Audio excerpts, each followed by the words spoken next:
A lot of people say they can't afford to become more prepared. But what if your next water filter, generator, or food storage shelf was funded by a simple weekend side hustle?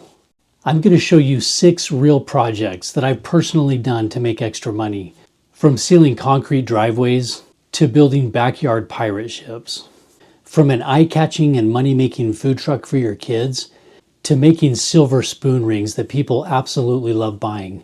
I have made and sold tens of thousands of these. None of these require a massive business startup. Most just require some creativity, a willingness to work, and applying a practical skill. Welcome to Alta Survival and Preparedness. One of the biggest obstacles people face when getting prepared is money. Food storage costs money, medical kits cost money, backup power costs money. But one of the best preparedness skills you can develop is the ability to create income with your own hands. So today I want to show you several side hustles or weekend projects that I've personally done over the years that can help generate extra income while also building practical skills and self-reliance. The first one is sealing concrete driveways and patios. This is one of the easiest side hustles to start because the startup cost is extremely low. You can literally begin with an inexpensive pump sprayer from Harbor Freight, a bucket of Valspar concrete sealer, a power washer, and a little bit of marketing. Most homeowners don't realize how much damage water, salt, UV exposure, and freeze-thaw cycles can do to concrete. So when you explain that sealing helps protect and extend the life of their driveway or patio, many people are happy to pay for it. The best part is the work can be completed in just a few hours. This is one of those simple services that almost nobody wants to do themselves. I suggest that you start with doing your homework and decide on the process and the sealer that you feel most comfortable with. When I did this, I power washed the driveway the day before sealing so it dried completely. I had a lot of success with Valspar Natural Look Concrete Sealer on both concrete driveways and concrete pavers. Spray a small section with a wide-angle nozzle on the fine mist setting. On a porous driveway that has never been sealed or hasn't been sealed in several years, you can give it a second coat before it's completely dry. This allows the second coat to maximize penetration and protection. It'll be dry to the touch in about an hour, but avoid driving on the surface for the next 24 hours. In my experience, 5 gallons can cover 1,000 square feet or more with one coat and can last at least 2 to 3 years. 2 coats can last 3 to 4 years. Don't allow the sealer to puddle on the surface or it could leave a cloudy film. Have a paint roller handy and just roll it over those puddles. It's generally recommended to wait 30 to 45 days after new concrete's poured to allow it to fully cure, and even longer in cooler climates. New homes in suburban neighborhoods are a great place to target. You could also consider self-leveling concrete caulk to fill in cracks in concrete and prevent erosion beneath the driveway. Something like this Loctite polyurethane self-leveling. Just look for a masonry gray that matches the concrete color. Let me give you just an idea to start with. For a small concrete driveway and a couple hours of work, you can charge $300 to $400 and maybe $500 to $700 for a larger driveway. Feel free to ask questions in the comments and I'll be happy to give you additional information on this process. This second idea is one of my favorites because it teaches kids entrepreneurship at the same time. Instead of a basic lemonade stand made from cardboard or scrap wood, build something unforgettable. This little mini food truck idea absolutely turns heads. People stop because it's unusual, creative, memorable, and fun. But there's a bigger money-making opportunity here. Once people see something like this, they start asking if you can build one for them too. That's where the side hustle compounds and grows exponentially. Not only did you create a learning experience for a child, but also the opportunity to create an assembly line and sell your own fleet of mini food trucks. Parents and grandparents love unique experiences for kids, so there's the market you reach out to. You could build these for a multitude of uses. Cold drinks and ice cream treats in the summer, smoothies, hot chocolate and cookies, carts for a farmer's market, toys and airplane gliders, even themed-based stands for birthdays and holidays.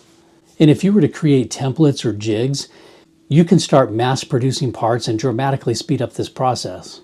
I built these with 2x4s, 2x2s, tongue and groove flooring, paneling for the outside shell, and large 1,000-pound rated casters. If you add a winch to the front of a trailer, You now have a traveling concession stand for recreational activities at local parks and events.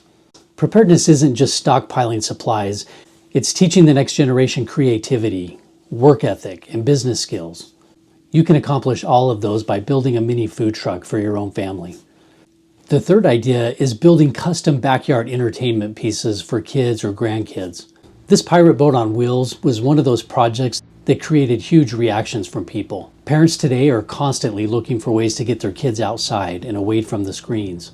If you're handy with woodworking, paint, and creative, there's a real market for things like pirate ships, forts, playhouses, outdoor theaters, custom backyard builds, and themed play areas. The cool thing is these projects don't have to be perfect. They just have to feel magical to a child. People are willing to spend serious money creating memories for their family. The pirate ship on wheels started from my youngest daughter's idea for a type of ride for her nieces and nephews that was a combination of a stroller and a theme park ride. She created the design and we built it together. Be as creative as you want to be.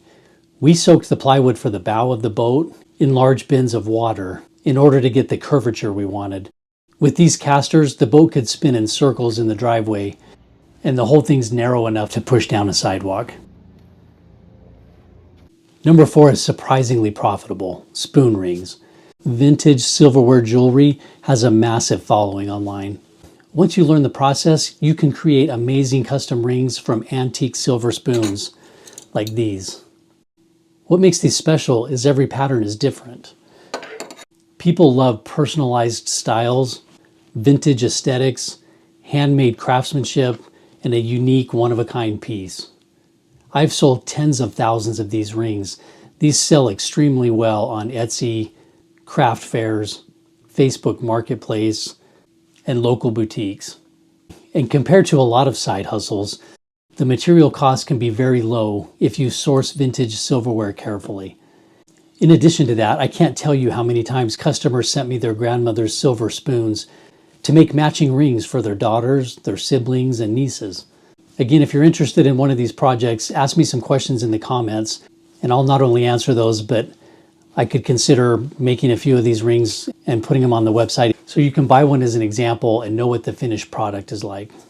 Number 5 is for anyone who considers themselves handy, building storage sheds. There's constant demand for extra storage. Many homeowners would rather pay someone local than to buy a cheap pre-built shed with questionable quality. If you understand framing, roofing, siding, and basic construction, you can build sheds directly on site for customers. Start small with garden sheds, tool sheds, motorcycle storage, backyard workshops, or prepper storage buildings. The reality is that practical skills are becoming increasingly rare and valuable. Taking orders for these in advance allows you to get an upfront deposit that could potentially cover the material cost. And finally, custom cornhole boards. This is another side hustle where creativity matters more than complexity. Design these for sport teams, Harley riders, campers, military themes, hunting themes, college logos, corporate logos, and family names. People love personalized products. And once you dial in the process of cutting, sanding, painting, the vinyl graphics, and a clear coat, you can produce these pretty efficiently. The great thing about projects like this is they're highly visual, which also makes them perfect for social media marketing. I'll tell you right now, one of the most overlooked preparedness skills is the ability to create value. In uncertain times, people who can solve problems, build things, repair things, teach skills, or create products will always have opportunities. So remember this, funding preparedness doesn't have to be by cutting expenses. You can do it by creating additional income streams with the skills and tools you already have. I'd really love to hear from you guys in the comments. What side hustles have you tried? What skills do you think could be a profitable preparedness-based business? Ask me the questions you have about these side hustles, and I'll do my best to respond to all of them. If you've enjoyed this video, consider subscribing to Alta Survival and Preparedness for more practical preparedness ideas, real-world skills, gear reviews, and ways to become more self-reliant one step at a time. Be vigilant and stay ready.